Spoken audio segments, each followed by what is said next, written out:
sistem keusahawanan. Terdapat 11 agensi telah diletakkan di bawah Kementerian Pembangunan Usahawan dan Koperasi, iaitu Bank Rakyat, SME Bank, Teko Nasional, SME Corp, UDA Holding, Suruhanjaya Koperasi Malaysia, Institut Koperasi Malaysia, Institut Keusahawanan Negara dan Pernas, Amanah Ikhtiar Malaysia, Perbadanan Usahawan Nasional Berhad ataupun PUMB. Untuk maklumat yang berhormat, dalam memastikan sistem penyampaian berkesan kepada kumpulan sasar merangkumi PMKS serta koperasi, beberapa dasar telah digubal di perangkat kementerian bagi menyokong pelaksanaan polisi di perangkat nasional seperti Dasar Keusahawanan Negara 2030 dan Plan Transformasi Koperasi Malaysia Transcom 2021-2025.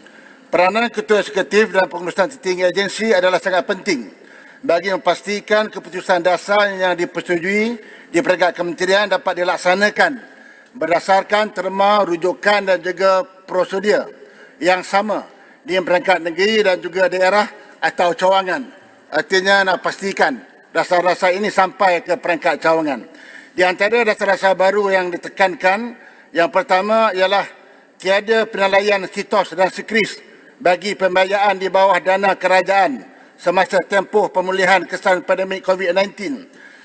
Yang kedua, setiap agensi juga telah diarahkan untuk mempermudahkan prosedur permohonan mesti dikurangkan sehingga 50% dan tempoh kelulusannya dikurangkan sehingga 40%. Selain pada itu, dasar yang baru juga nak memastikan setiap peserta yang dilatih atau menjalani latihan di bawah MEDEC mestilah dipastikan habis kursus yang mesti menjadi seorang usahawan.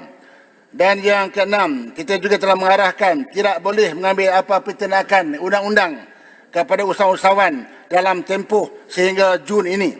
Semua pengurusi dalam masa untuk menyampaikan hasrat ini tercapai, maka semua CEO dan juga pengurusi-pengurusi di bawah agensi MEDEC diwajibkan hadir mesyuarat pos kabinet supaya apa juga dasarnya dia buat bukan saja akan difahami oleh CEO tetapi juga pengurusi-pengurusi agensi tersebut juga kena memahami dasar-dasar yang telah diputuskan.